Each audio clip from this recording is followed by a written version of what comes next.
I need you to survive. That was me. Okay, but this is not. We are not praising the Lord. So okay, we shaking ass. Sparkles, legs is out, booty out. Welcome back to Too Personal. I'm Joy Taylor, and today we're joined by someone who is always reminding us that it's tea. Okay. I'm scared. It's tea. Kayla Nicole. Come on, Welcome tea. to Too Personal. No, she had me. That girl. Oh, I was like blushing. I was like, Kayla, you don't have to eat us up that bad. God damn, it's not even summer yet. Wait, what did I do? Your last post. How your email finds me. I was the like, casual listen. headstand. Yeah. How long did it take you to learn how to do the headstand? Well, I was a gymnast, so I've been doing headstands. I didn't know that. Since I was 5. You're so tall for a gymnast. I know. I actually didn't grow until I quit gymnastics in high school, my junior year. Yeah, I grew like 6 inches over 2 years. Yeah. Wait, so how tall are you now? 5'10". Oh my God. Yeah, I was like the shortest of my friend group until I quit. That didn't work for me. I was never a gymnast. It would be amazing if I grew 6 inches. I'm 5'2" for life. Yeah, on my best day. Media personality, content creator, entrepreneur, wellness founder. Have been to one of her wellness classes. That was so fun, by the way. In New York. Shout out to Weezy at, gosh, now I'm blanking on the name. The name of the studio. Trap House. Yes. Shout out to Weezy. It's a really, really fun workout. If you're in New York, go check it out. So good. Journalism degree from Pepperdine, has worked across ESPN, Barstool, major partnerships with brands. She is the founder of Tribe Therapy, which is a wellness brand focused on holistic health and self-development, and launched her podcast. I was a guest. Yes, girl. The pregame with Dear Media. Launching your own platform and having your own voice. And you also competed on Special Forces and one of the only 2 contestants out of 16 to complete every challenge. I was very impressed. I didn't want to hear all about that because I don't like the outside that much. Me I like either. being outside, but like inside of the outside is a lot. That Like was the most miserable experience of my life. Was it miserable? 100%. I would never do it again. That's how bad it was. What was the worst? Like, what was the moment where you, because when someone asked me, like, what's the most physically uncomfortable you've ever been? Yeah. I know exactly what it was.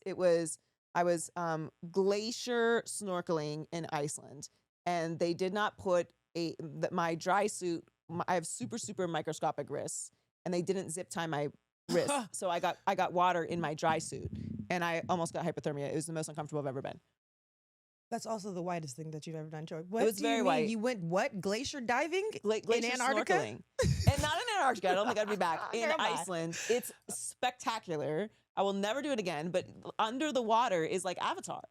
Like it's impossible to explain. And you can just drink the water because it's glacier water.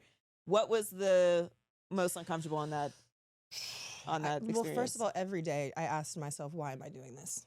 Like, why am I doing this? What am I trying to prove? I could literally go home because what people don't know is you do get paid. Spoiler alert. You get paid to go on the show. And whether you complete it and stay the entire time, the whole duration of the show, you get paid the same amount. So if I would have showed up and quit day 1, I still would have got my check, cashed it, and been living, sitting pretty. But because I'm a crazy person, I was determined to stay the whole time, which I did. But okay, the most uncomfortable probably would have been, like, physically uncomfortable. They do a simulation where you are in a gas chamber in a house. Yeah. And they also like psychologically really mess with your head because before you go in there, they tell you that this is toxic gas. And if you breathe it, you will die. So you have to make sure that you put your breathing equipment on properly. And then they give you a task of memorizing a code. You go into the house, you have to find the safe, unlock the safe, remove the computer, dive out of the house. So that's your mission. Within 7 seconds of entering the home, I have my gas mask on. I'm like ready to go. And the DS and the staff comes up to me and says, "Take it off." And I'm like, He's like, "Take it off right now." I'm like, "What?" Is this an accent you're doing? Yeah, that's my British accent. It's my best that I got, okay? "Take it off right now." And I'm like, "What?" He rips it off my face. After they told me that if I breathe this toxic gas, I will die. Mind you, he has on a mask. The other DS staff has on a mask. My partner has on a mask. Rips it off my face, and he's like, "Complete the mission." So at that point, it's like, oh shit. So you're like holding your breath. You're like, no, you have to breathe.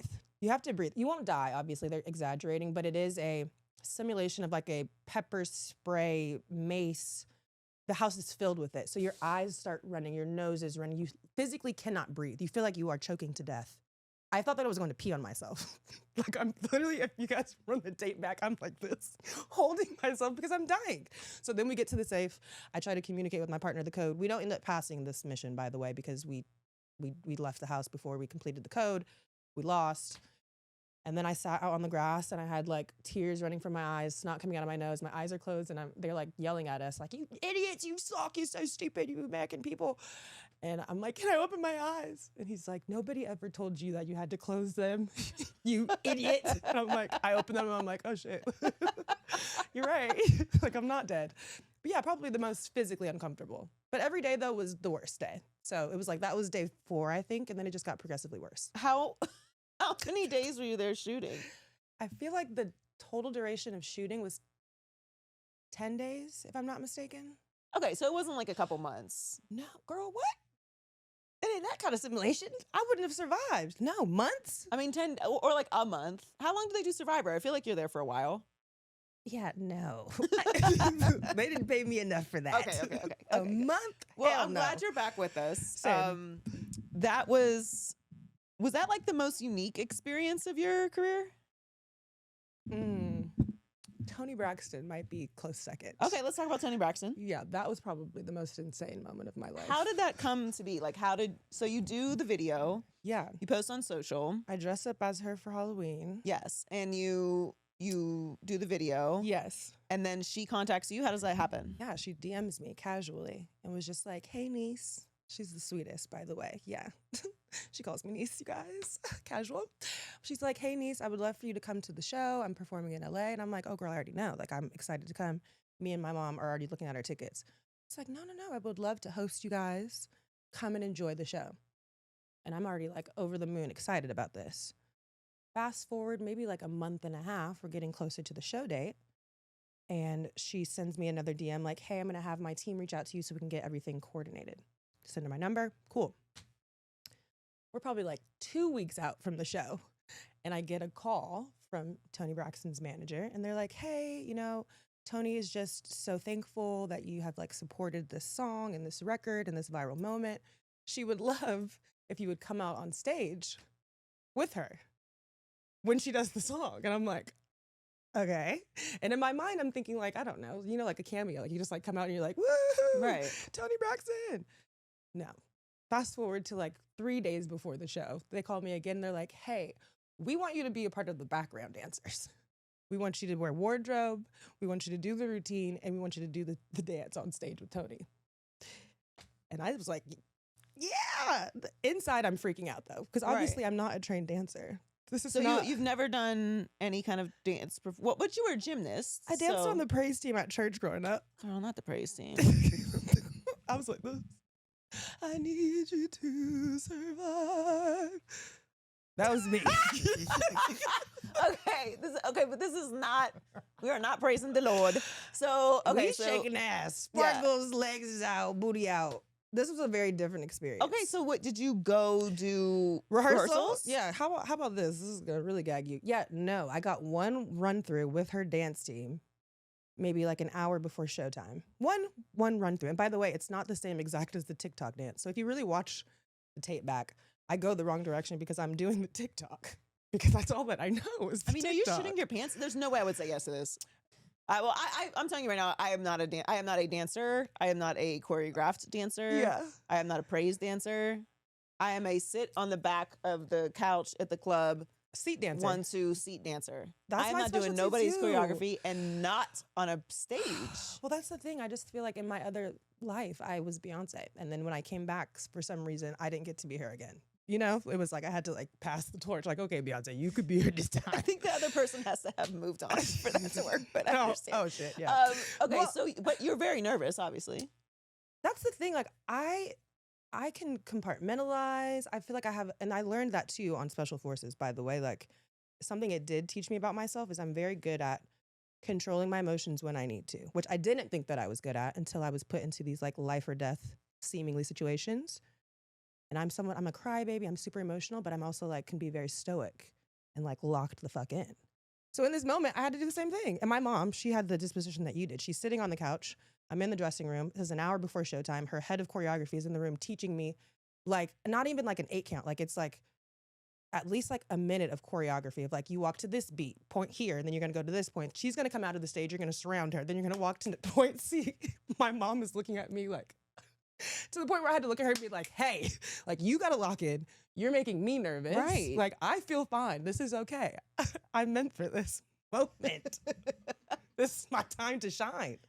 That's what I did. Well, I mean, knowing all of that, you really did do amazing. Thank you. I mean, I didn't think you did bad, and I thought you had like 3 days of rehearsals. Oh yeah, no. So yeah, you really stepped up. I would have not. I would have had to decline Auntie's like request. Yeah, like, no, I will be there supporting. I'll make a sign. Yeah. But you're not gonna have me spinning around on stage. I'm a fall. I just feel like when God hands you the ball, you got to ball sometimes, you know what I'm Yeah. saying? Or when Toni passes you the ball, you got to ball. Like, I don't have time to be shaking in my boots. And I also think what I'm hoping, and I keep saying this every opportunity that I can, this is just the journey to my next real goal, which is Dancing with the Stars. Oh. No, I mean, that's, She's I like, think, wow, what a no, goal. I didn't know where you were going with that, but like, I was like, oh, you're going to Yeah, reveal. that's on the vision board. No, What's Dancing next? with the Stars would be amazing for you. Yeah. Have you talked to them? No, but waiting for the call. Yeah, Dancing with the Stars. should My line's definitely- open. Definitely have you on. She did say, though, I don't know if I should, whatever, I'm going to say it. She said that she knew someone, they were at the show, there was a rep, and they were interested. So there's some feelers out there. Good. I make the call. Yeah, if you know anyone. Make the call. Dancing with the Stars. I don't. Jason Okay. was on Dancing. My brother was on Dancing with the Stars a long time ago. I don't want to say decades because that would be crazy, but it might be decades. 2 degrees of separation. He can get me in. Jason? Yeah, he lost. he made it to the very end. Really? And he lost to Christy Yamaguchi, which I feel like is unfair. She's She's a dancer. dancer. On ice. Yeah, she is a dancer. She's a figure skater. I also really love her, so I would I have know, I voted love for her too. her I couldn't be over really mad your about it, brother. but like he did do. Sorry. He was very impressive. Dancing with the Stars is very, very, very hard though. I could do it. I'm sure you could. Listen, after what you've just told me, I have no doubt, and I wouldn't have doubted you anyway. But Yeah. it's what's hard about it, or at least, and again, this was a long time ago. Can you look up what year Jason was on? I mean, it was so long ago. But you know, the similar to obviously performing on the stage, there's marks you hit, and there's a live audience. So like you're having to like your toe like stops in the corner of the dance of the ballroom, and then like Yeah. it's back. It's really like a lot. It's a lot of work and a lot of practice. You will not be learning the routine 2 minutes before you're jumping Yeah. on stage. I love that for you. I think that's Thank that's a good goal. What is right now, like, what's your grand vision for your career and like what you passionately want to do? Oof. It's tough because I feel like the industry, the landscape changes so often. You mentioned when we did the intro, like I went to school for journalism. I went to Pepperdine, and back then the vision or the blueprint was very clear. It was like traditional news. I work my way up. I go to some small market, and then I get my big job here in LA. Like that was the goal and the vision. And then somewhere along the way, I just started, I kind of strayed from the goal. I started making money online, turned into an influencer, and things really shifted for me. But I think right now, at least, my biggest passion and focus is just pouring as much as I can into my platform, which is the pregame, my podcast. And although this wasn't the traditional thing that I thought that I would be doing, it has become very fulfilling for me. And even though it's not like traditional journalism and hard-hitting news like I thought that I was going to be doing, I do enjoy the element of being able to just sit across from people that I am interested in and intrigued by, and enjoy just having open conversation. So right now it's really just about pouring into that, which is a task in itself, for real. It absolutely Yeah. is. Having a podcast is like not just, people are like, oh, I started a podcast. It's a lot. Yeah, we talk about this a lot on this podcast, but it's most podcasts don't take off because they require so much consistency. Oh yeah. And it is easy to start one. What it is not easy to do is complete Continue. one and continue one. Yeah. And having your own platform is actually the way to go. Did you want to do? Because I knew I No. never wanted to do news. I had a professor in college who was like, "You would be a great investigative journalist," and I was like, "Yeah, duh." But that is It's like awful. absolutely. Like, why do I want to be snooping through somebody's garbage for like the truth, you know, like if that's something that you're passionate about and you have to be passionate about that, then absolutely you do that. But I do not ever want to be taken that seriously. I have a very vivid memory of being in college and we're about to graduate and we're all going around the room saying what our dream job was and what our vision is for the next 5 years. And I stood up and I was like, well, I want to do a little bit of everything. Like I want to do a little bit of like pop culture news coverage. I want to do a little sports reporting, a little human interest pieces here and there. My professor, I don't even remember his name, but F this guy. He looks at me in front of the whole class. He's like, that's like not possible. Like what you're describing doesn't exist. You can't do everything. You need to pick one. Like be more realistic in front of everyone. I'm like, okay, thank you so much. I'm going to sit back down. But the reality is like, I mean, has he heard of Oprah? He was an asshole and also a white man. So surprise, shocker there. But I ended up doing all of the things in some capacity. So unconventional, sure. But I feel like in my podcast now, even we talk about all the things. There's a little sports, there's a little health, there's a little bit of everything that really just fuels me and feeds me. So I'm happy with it. Does it bother you when people minimize you online? Not anymore. When I feel you. When it Not did anymore, bother you, what was it about it that bothered you? Because obviously you are a college grad. Pepperdine is a great university. You have a traditional journalism background, and in a lot of ways you can be labeled as certain things that do not include any of the, the pieces of what you are. I think in time, with experience, I had to learn about myself, and I had to convince myself that I was capable of doing all of the things. Because sometimes, like, I think you hear the same thing online over and over, you start to believe that narrative, right? And you start to identify with it. It's like, well, maybe they're right. I am just an Instagram model, when people used to like call it that, Instagram model. But now I know for a fact that I'm not a monolith, and I don't have to live by whatever standard the bubble on the internet thinks of me, user 82245. Like, I don't have to live by that anymore. I can do literally anything and everything that I desire in my heart, and it doesn't have to be in one lane. I can be an Instagram model, and I can also be a host, and I can also be a journalist, and I can also be absolutely nothing if that's what I choose to do next. Like, I can do whatever I want, and it's not based off of opinion on the internet. What would you describe yourself as? A personality, as a host? I don't even know anymore. Because I do feel like sometimes in the business, when you do unconventional things or you do live by your own path or definition, it becomes, I mean, I've dealt with this my whole career, which I think is very weird because I've been in a network structure for so long in my career. I'm like, it's like there, right? The resume I is just there. have tips, like just everything you see for the man, just yeah. move it over. Yeah, like it's not hard to figure out what I do, but it's hard for people, if you aren't in a box, for people to define you. Mm-hmm. I just say I'm a personality because it's like that way it's just easier. Like whatever I'm doing, I'm being a personality in that space. But people need definitions. Their brains break. And maybe you don't feel like you need to define yourself in that way. I just saw this crazy stat online the other day, and I don't even know if this is accurate, but 21% of Americans are illiterate. Oh yeah, girl. I mean, you could have said 78%, and I would believe you. People can't read or write. Everyone is dumb as fuck, and it's not cute. Yeah, and so I think that I have released that desire to make sense to people, because it's like you don't even know how to read. You know what I mean? It's like I have relinquished that need to. I don't need to make sense to any of you idiots. You can't even process information properly. I don't care. Call me Barney. Like I don't. Whatever. I mean, we talked about this on your podcast, because the internet is a vicious place. Yeah, and it does what it does. It can be very helpful. It can be very lucrative. It can also be very terrible and very mean. And it can be violent and actually dangerous. Yeah. What is your relationship with like the comment section, with media, with stories written about you? You've gone through phases where whole groups have had something to say about you before. So what's your relationship with it now? Because I know when we talked about it on the podcast, I mean, for me, it's kind of similar, like they can't fucking read. So but also to me, I'm just like a Capricorn in that way. Like I'm like, do you sign checks? Because if you don't, continue the engagement because that generates dollars. You are paying. You keeping the lights on, honey, and more than that, maybe we. Right, the lights, the car note, health insurance. What is your relationship like with that?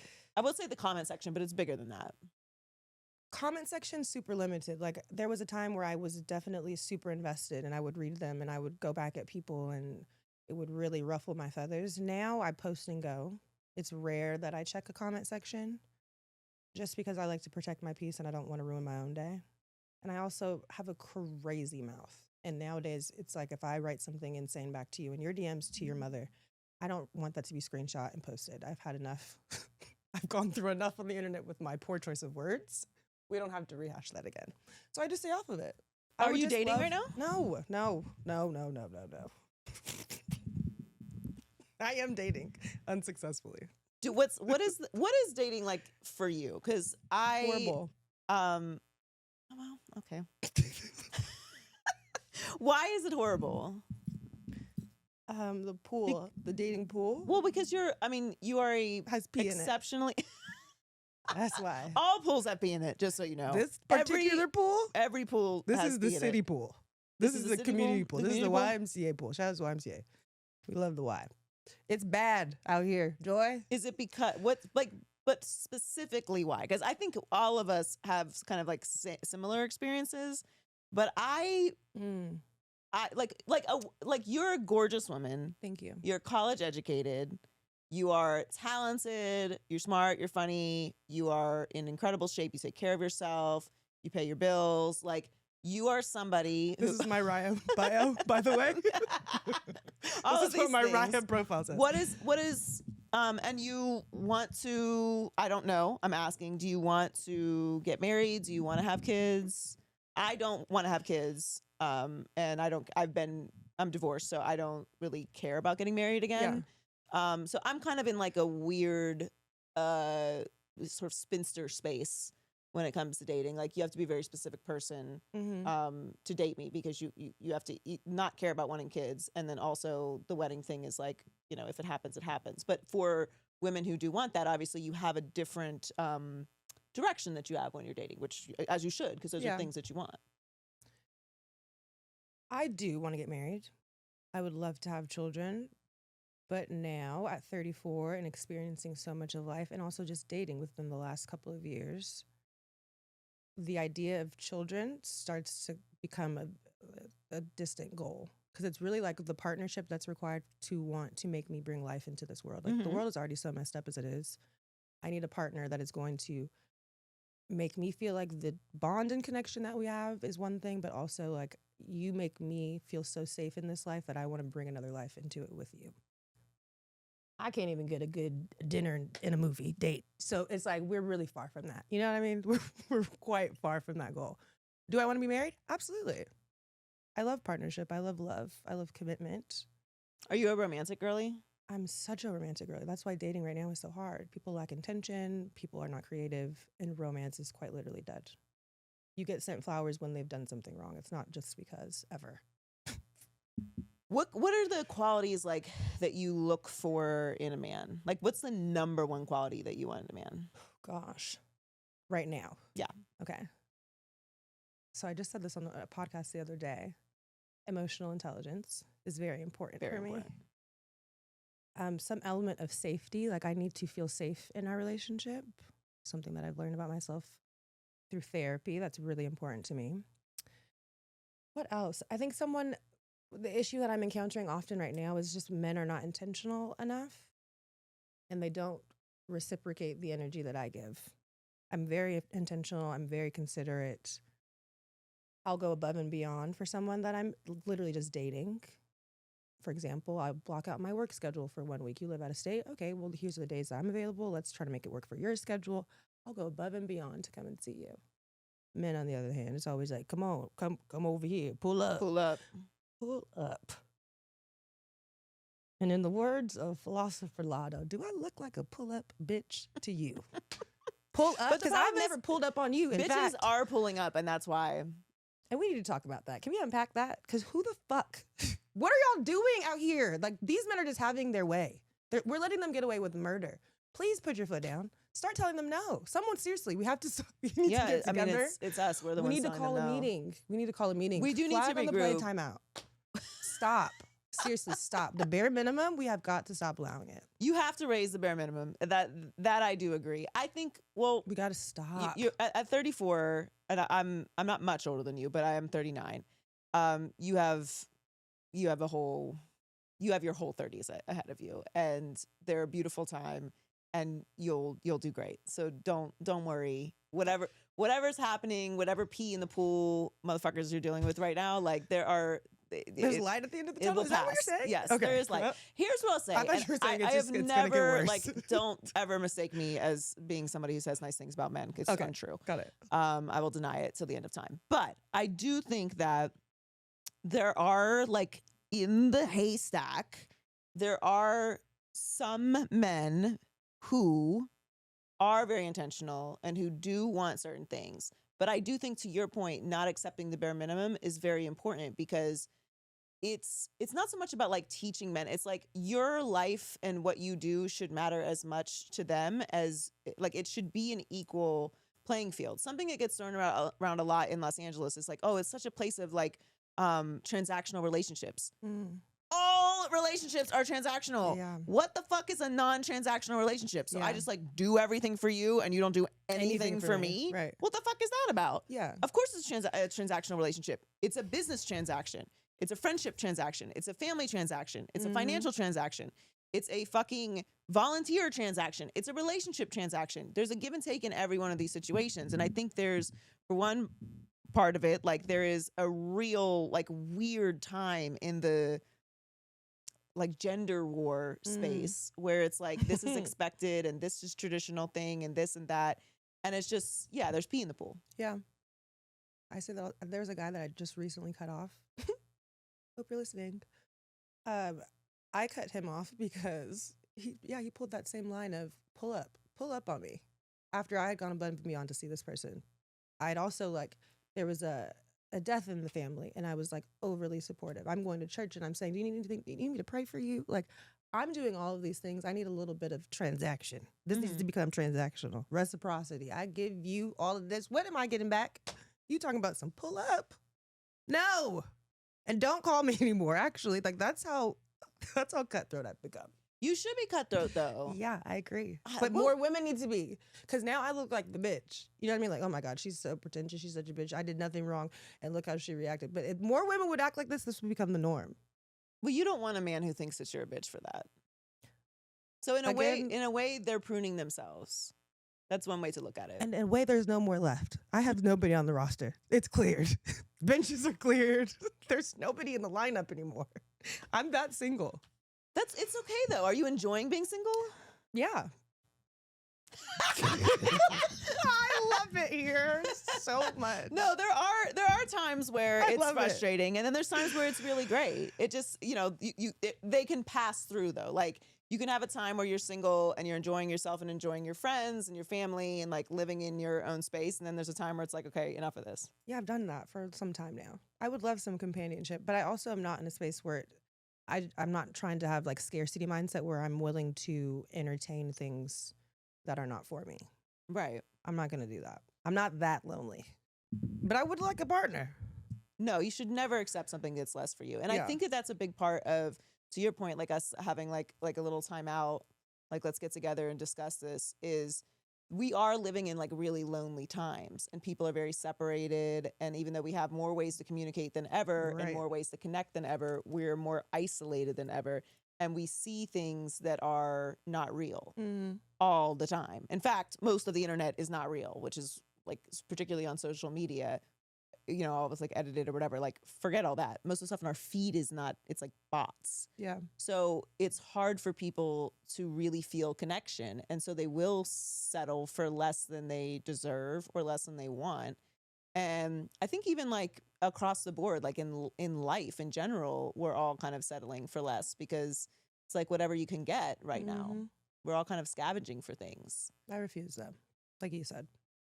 I mean, you should. What's something that you've, like, implemented in your life that has given you, like, outside of obviously cutting off all the noise, what's something that's given you some peace right now? Hmm.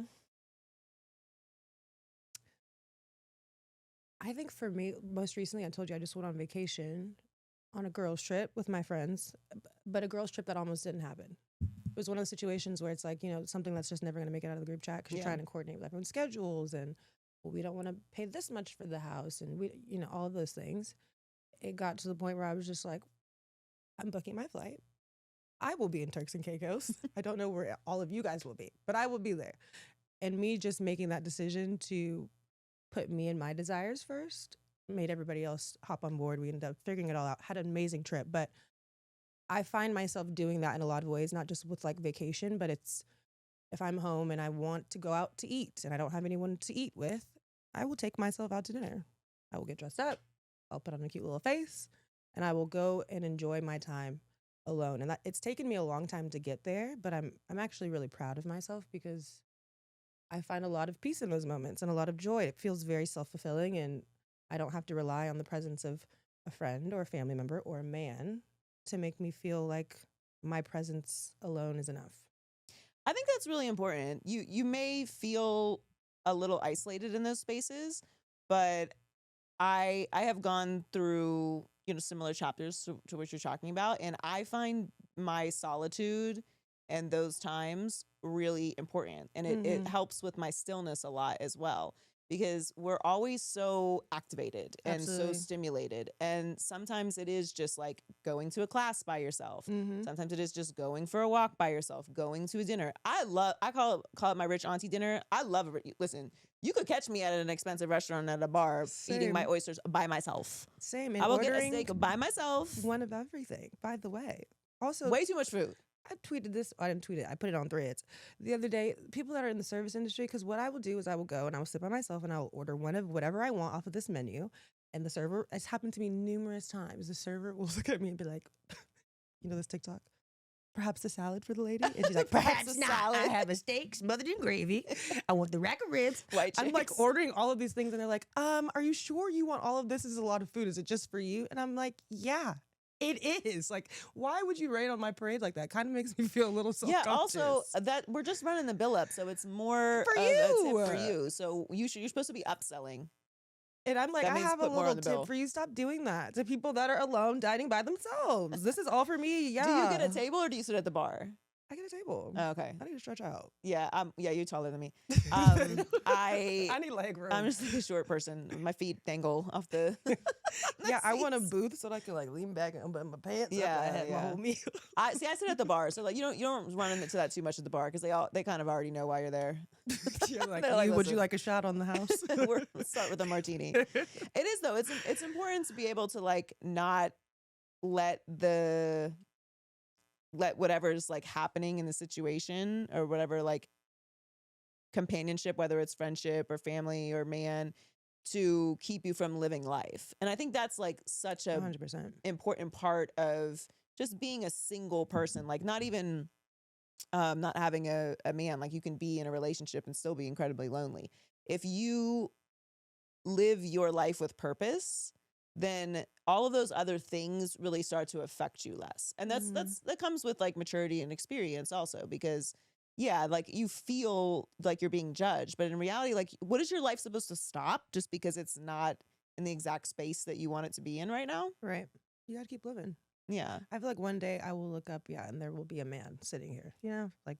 Yeah, and he's gonna be breathing all loud. Yeah, and then I'm gonna be irritated, like, God, remember the days when it was They breathe just so me. loud. They're such loud breathers. What is that, I don't Specs? Why do you guys know. breathe so loud? Do you have bigger lungs than us or something? Mouth breathers. The chewing is what's It's crazy. the existence. It's just the smell. It's the They do so much.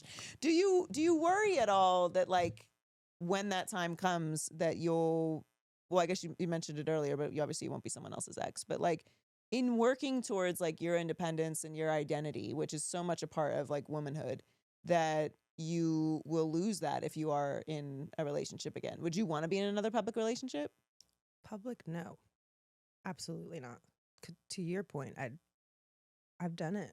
Got the T-shirt. have been trying to rip the t-shirt off Yeah. for quite some time. This t-shirt is glued onto me or something. They tatted the t-shirt on my back, Joy. I would never do it again though. And that's only because I think that over time I have learned that you have to protect the things that mean most to you. I don't even post my family on my social media as much as I used to. Yeah. In the similar regard of I want to protect them. And I would imagine that if I am in another relationship, I'm going to want to protect it just the same. You can't, you put your relationship out there, people become entitled to every aspect of it. If it doesn't work out, they feel entitled to the reason why it didn't. They feel entitled to continue to talk about it even though it's over. I would like to just skip all of that and just be happy privately. No, I agree. The entitlement that just being a public figure has, and it sounds like, wow, you know, whatever, but it is the truth. Like, fame comes with a cost. Everything comes with a cost. There's no way around it. And it's part of what's missing in the conversation around media and influencing and journalism. And like, at the end of the day, this is all the entertainment industry. And it comes with a cost. When you invite people into your space, which is what being a public figure is, whether it's your relationship, whether it's your opinion, like you have your own platform now. So I'm sure you've experienced, aside from anything that has to do with your personal life, your personal opinions invite a certain level of reaction. Absolutely. And that's what it is. Like, you want to share and you want people to pay attention, but you also have to be able to be willing to accept whatever comes with that. And that's a journey all in itself, is learning to adjust to that and being at peace with that. Yeah, a tough pill to swallow. And the entitlement of people having ownership over you. Well, this whole phenomenon of parasocial relationships, and it's like we throw that around like it's no big deal, but it's actually really terrifying if you think about it. Like, people on the internet quite literally feel like they know you and they know everything about you and all of your relationships, friends, family, life experiences, because you're a public figure. Like, that's weird. That's really weird that we live in a time where people really actually think that. I got a DM today coming in here. I can't even share the specifics of it, but it was like, people pay so much attention to things that you wouldn't even think that they noticed. And stuff like that scares me because I think about, I haven't lived outside of my apartment. I think it's been the same apartment now for like 5 years. I've been wanting to move into a home of my own, and I just cannot pull the trigger because the thought of people being able to access me is terrifying. Well, yeah, especially as a woman who people feel so adamantly about you and who you are and what you represent. Has there been a time when you've really actually been very outside of, obviously, like, we're all, you know, I've had similar experiences where, you know, people are crazy, but has there been a time where you've really like been living in fear? It was probably like 2 years ago. And it wasn't even so much that it was like one particular person, but it was just the media in general. Like, I was getting photographed in front of my apartment building and they were running the photos, and they're not blurring the background. You can visibly see that I'm walking in and out of my apartment. And granted, there is a front desk. We do have security, but I literally found myself walking to my car in my garage, like looking over my shoulder. I had to start getting maced because I felt like when you're dealing with literal crazy people on the internet, you don't know the lengths that they'll go to. You just don't know. And especially if there's a certain narrative that's being pushed, you know, people are crazy enough to really just believe whatever they are fed. You know, like, critical thinking skills are at an all-time low. And so you start to feel like, yeah, I have a whole army of enemies that I don't even know, that I really don't deserve, in my opinion. But yeah, there was a time where I definitely was like, people know where I live. Like, people know where I live, and they know it so much that they're showing up at my apartment to take photos of me, like, going to the airport, or like the paparazzi are showing up at the airport. And I'm not a celebrity by any stretch of the imagination, in my opinion. Public figure, sure, but that experience for me was very, very jarring. Like, I think my mental health was probably at the absolute lowest, and my therapist at the time was highly concerned for me because, yeah, I'm a naturally kind of anxious person, but it was so heightened at that time in my life. I just felt like, yeah, I had reached a new level of public figure that I'd never thought that I was going to have to experience, for sure. Yeah, and the negative side of that, like, not always being in the public eye does it equate to money and access. And that's sort of, I think, the shift that has happened is, just because you're in the public eye does not mean you're getting the benefits. Like, there was a certain time when being famous meant also, okay, you're going to get into these exclusive spaces and Yeah. you're going to get these exclusive meetings and you're going to get these major brand deals. And now you can just be famous and be hated. Yeah. And miserable. If you could talk like as a whole, and you have a platform, obviously, but in a way to like the craziest of crazy people, what is it that you would say to that person? It's like, because for me, I struggle with obviously everyone is, you know, illiterate and incompetent and all of those things as well. But people just believe the first thing that they see. Yeah. Big block letters. And in big block letters. And if you put breaking news under it, it is now a fact. It's law. And it's the law. It's permanent. Or it's if you permanent were record in front of a green screen on TikTok with a mini mic in your hand, that's even more law. Like those are the real critical thinkers of the world. But, you know, in a way, I just think like, have you ever sat across from someone who's had a completely different opinion than you?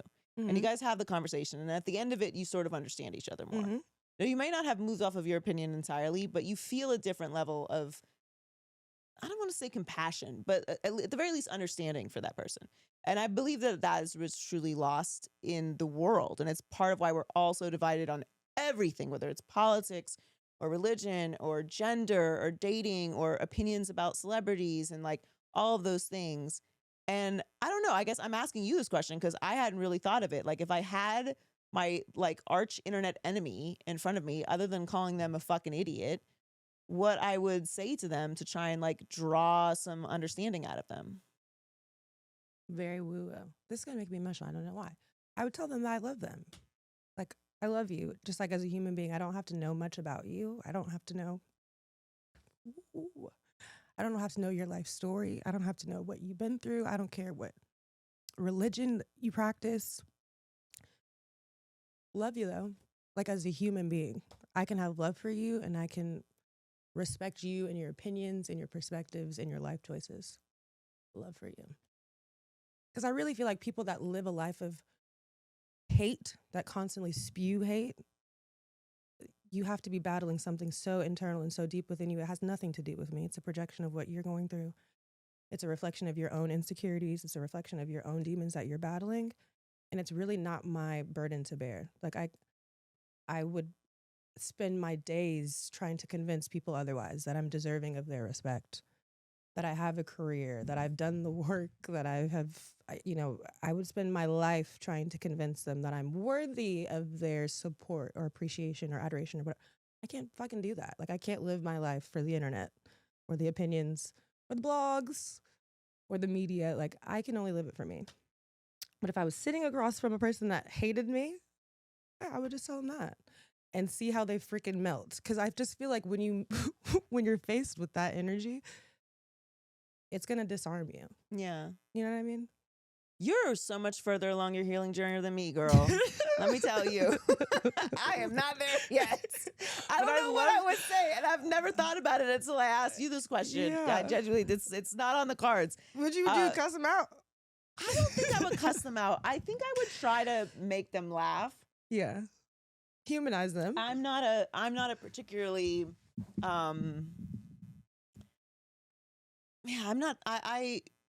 I feel you in that. Like I feel your energy and your emotion and compassion there. I think you're a much more compassionate person than you give yourself credit for. Because I'm deeply compassionate. I just don't let people know that. Scorpio of me. But that's like I'm a softie by nature. Mm-hmm. Yeah, and I'm a softie in the one, like in the center core of the depths of everything.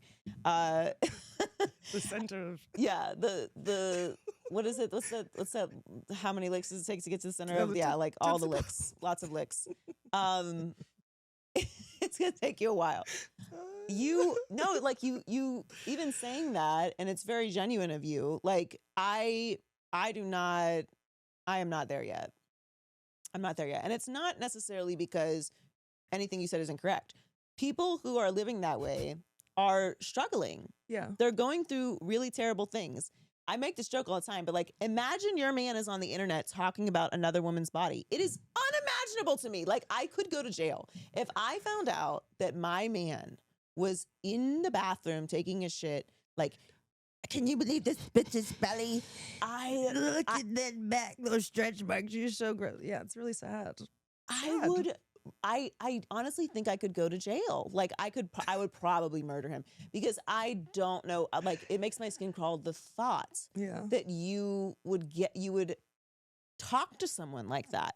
And yet that people do it every day. And it's not just about people's bodies. It's about people's personal lives, about people's children, it's about people's everything. And it's like, yeah, you have to be very sad in a real way because I've been angry as fuck. Mm-hmm. I've been violently angry and I still have not Ever. ever reached to that point. Ever. And I'm grateful for that, but I do think it's really important that you don't lose that in yourself because it's very, very, I can tell you, I don't know if I've ever been that way, but it's very hard to get back if you do. And this industry and these spaces can really hammer it out of you. And I think that's why you see a lot of people change when they get into this business. Absolutely.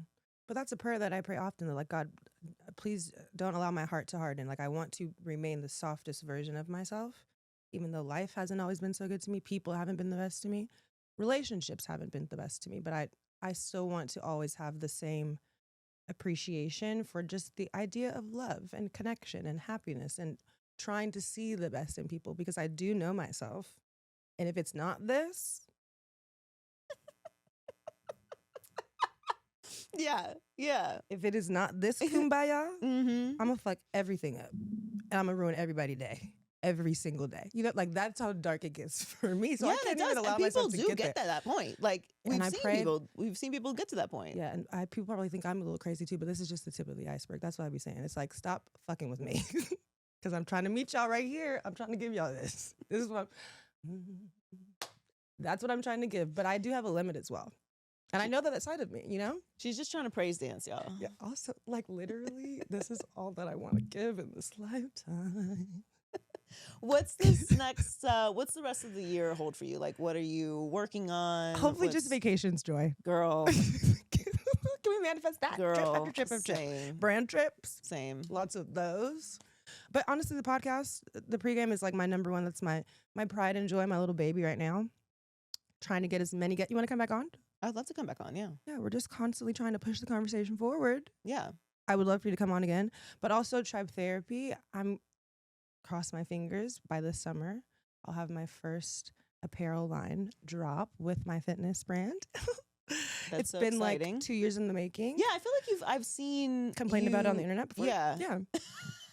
I mean, it's hard. An apparel brand Hard's is an not understatement. is not easy. It's the most arduous thing I've ever done in my entire life. I actually intend to have like people have like weddings and baby showers. I'm gonna have a push party for my apparel line because that is how exhausting this experience has been, especially because I'm doing, if you're familiar with like design and stuff, I'm doing cut and sew instead of just doing blanks, meaning like the full blown design element from scratch. And I'm not a designer. I haven't gone to design school a day in my life. Yeah. So it's been quite the challenge, but we're doing it. I'm proud of you. That's a really difficult, like I've talked people out of it. Yeah. I wish Like, someone listen, maybe would have done that to me. though. Don't do that. Like just do a collab and because it's so hard. And you should have It's a party. tough. Like putting together a business is a hard thing to do. Girl, it's difficult. And I'm not an entrepreneur. Like this is not in my bones. You know what I mean? Like I'm someone who needs structure and I thrive with a boss. So me having to be the boss is like, I fucking hate it here. We are opposites in that sense. Really? I don't mind being within structure. I just have to respect the structure. If I know that you're a Fair. fucking idiot, then I'm just Fair. immediately gonna rebel. Like That's fair. I'm like that in any kind of structure. Like parents, Yeah. bosses, work, relationships. Like I just can't. I have to respect you, and I know that's wrong. I don't know if that's wrong. I think that's I think pretty. it's not great. You want to be able to respect the person that's leading you. I think that's Yeah, but pretty you can't reasonable. always pick your leader. Like sometimes the leader's picked for you and they're fucking idiots. And then you need a check and then they're still Right. morons. But I would want to remove myself from that environment. Yeah, I mean, generally that's usually the choice, but Sometimes it does happen. yeah, But in my situation, I'm the leader. you're the leader.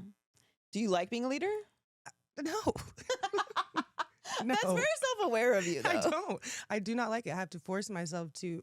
I don't know if it's ADD, but I'm being detail oriented, and leading other people is not an issue so much of leading other people. It's more so of like dictating what you have to do and I have to do, and balancing all of those things. Like having so many brands and businesses is like, Yeah, entrepreneurship is not it becomes a little for exhausting after a while. yeah. What does Kayla Nicole look like in 10 years on her own terms? 10 years? I don't know what's going to happen in 6 months, Joy. 10 years? Okay. You know what? 10 is crazy. 10's crazy. I'm going to be 44 in 10 years. That number is really big. 44 is a big woman. It's a big woman. Not physically. Okay. Not physically. It's like, not too I much. don't think you have to worry I about told that. you I eat a lot You have a alone, fitness Joy. line. I told you I eat a lot alone. Nobody's believing that. 10 years? Let's cut it to 3. One of the best pieces of advice, most important piece of advice I ever got was a conversation where he asked me what I wanted for myself in the next 3 years. And it was at the beginning of my career, and I was going through all kinds of crazy shit. And I said I wanted to be full-time on air on a television show in the next, or radio show in the next 3 years. And within a year, I was full-time on a radio show. And it was about like directing my energy is the lesson that he was trying to teach me, and actually taught me perfectly. So 10 years is a lot. That's a big chunk to chew. The next 3 years. Actually, let's just do the end of this year. Like for me, at the end of this year, I want to have regulated my raging anxiety to a functional place. Period. And I want to be healthy. I want to like feel very good in my ever-changing older 30s body. And I definitely want to be like fully set up for like the next chapter of 40. Yeah. From a personal standpoint too, I made this decision the other day that I want to freeze my eggs. My birthday's in November, so I was thinking for my 35th birthday, I would like to freeze my eggs. And I think that would alleviate a lot of the anxiety and concern that I have about not having a partner, and not being married, and not having kids yet. So that's at the top of the list. And then career-wise, I really feel like I'm at this transitional place in my life where you asked me earlier, like, what would my job title be right now? And it's like, I really don't even know what it is. And that's problematic because, to your point, if you don't know what it is that you're doing, how do you have a goal of what you want to be doing? And so I hope that by the end of the year, I have a clearer vision of what exactly it is that I want to do in this industry. Because right now, I'm doing things that make me happy. You know, I'm on my podcast and I'm pushing that forward, and that's fulfilling. But like, what does that look like you said, in 3 years?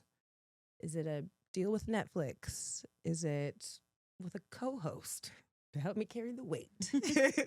You know what I mean? Figuring out what the podcast looks like. And then 2, really trying to be more intentional with my brand, Tribe Therapy. People get on me now because they're like, you're inconsistent on the page. You haven't posted in months. Really just being consistent and pushing that forward. I think ownership in this business is something that we overlook. And so the fact that I have my own business is really important to me. And so I really want to start being more intentional with that platform in that space, and really looking at it like an actual business and not just like, an Instagram handle. Yeah. I think those are 2 really great goals. As far as the egg freezing goes, I can't encourage that enough. I think I've never done it because I don't want kids. So it's like, what's the point? Mm-hmm. And it's not a easy process to go through, but I've had so many friends that have done it, and it just completely changes just their options, and just the anxiety level, and it really shifts your perspective on planning your family in a real way. So I would definitely encourage you to do that. And then as far as like the business goes, 100%. Like I think we're all kind of, it's crazy. I'm having this conversation so much, but everybody's in this really transitional phase right now because the business has just been like flipped on its head, and then flip it up and reverse it, like Missy Elliott remix. Work it. And everyone's like, where are we supposed to go? What are we supposed to do with what we've built in this space that doesn't really exist anymore? And so we all have to kind of find things that bring us purpose. but are also the best use of our skills and goals. So I love that. I love those goals for you. Thanks for asking that, though. Need to figure it out. You know what? It's like, It's I need time. to Take a couple more figure it out. vacations. You Right. know, do a little meditation Yeah, in yeah. Tulum or something. A little ayahuasca. Yeah. Would you do ayahuasca? I'll do anything once. Anything. Anything? No, I'm just kidding. Anything, yes. No, I really want thought to. about it. I just, Are you scared that if you go there, you won't be able to come back? I will not be the same person. I already know that. Digging up these demons is probably not a good idea. Here's the thing about ayahuasca though. I need a spotter. Like yeah, I you need have a guide. No. I need a Oh. person I know to watch me. If you start tripping Yeah, and I don't know what these people are up to. I can't just be on this like outer space Zen connecting with the universe journey, and my body is just there, like, and no one's watching me. Like I gotta have a sober spotter that I bring. Okay, I volunteer. Okay, and then we swap, and then No, the next yeah, I day, and then the next day volunteer. you do it, and I watch you. Yes. That's the only way I would feel comfortable doing that. And then Honestly- also like my journey taker cannot be white. Also that. Okay, Also, but I also don't want to do it with a bunch of white people either. I don't want to do it with white people with all, actually not with all due respect, with no respect with zero whatsoever. respect. I do not want to do it with a bunch of white people males. Like, and no white men. Absolutely and allowed.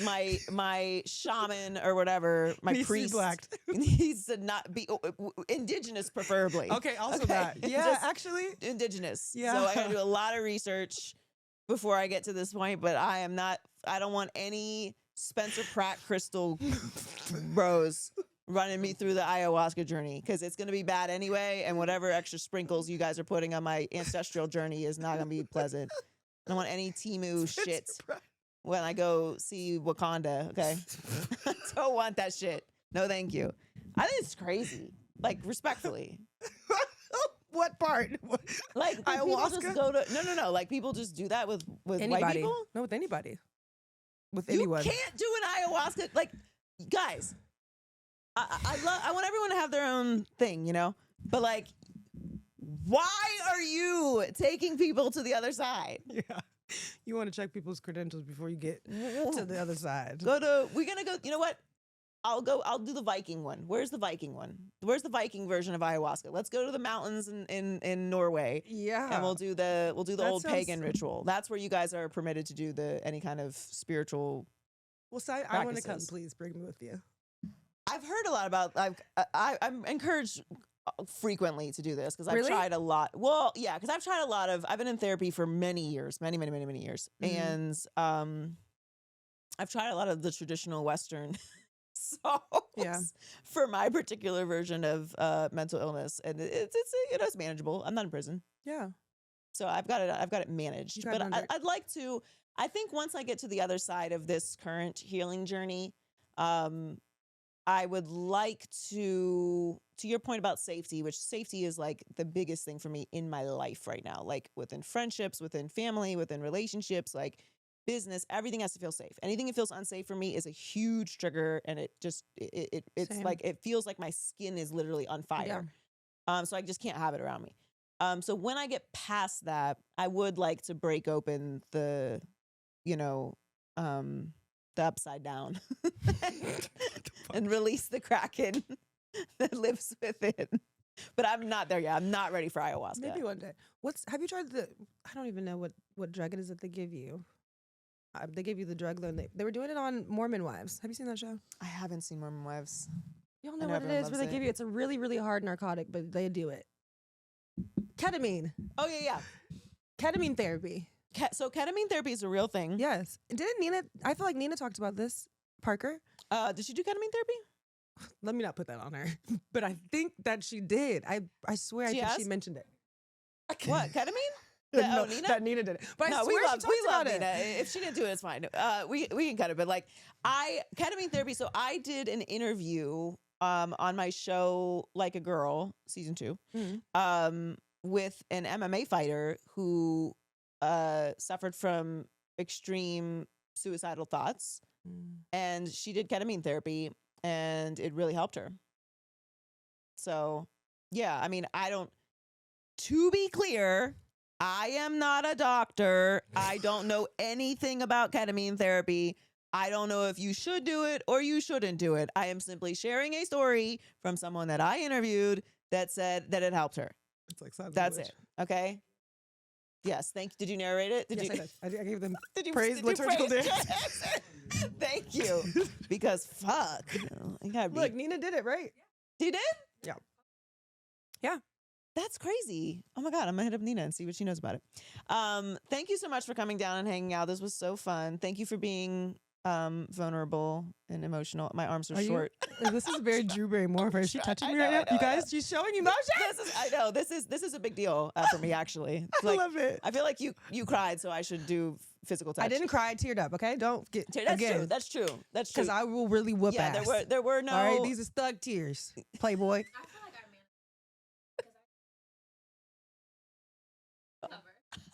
I know we don't have tissues. I realized today when you Saying that's very Drew Barrymore of me is absolutely crazy. By the way, I Do you am wanna sit on Kayla the couch and Nicole. hold each I just hold hands. Okay, that's enough. I am Kayla Nicole. Tribe Therapy. Wait, so you don't have a launch date, right? No. Okay. Joggers in fall. Joggers and fall. Joggers. And of course, check out her show, Welcome to the Pregame. Check out my episode on Welcome to the Pregame, and then we'll do another one. Yeah, girl. Thank you so much for coming down. Thank you for having me.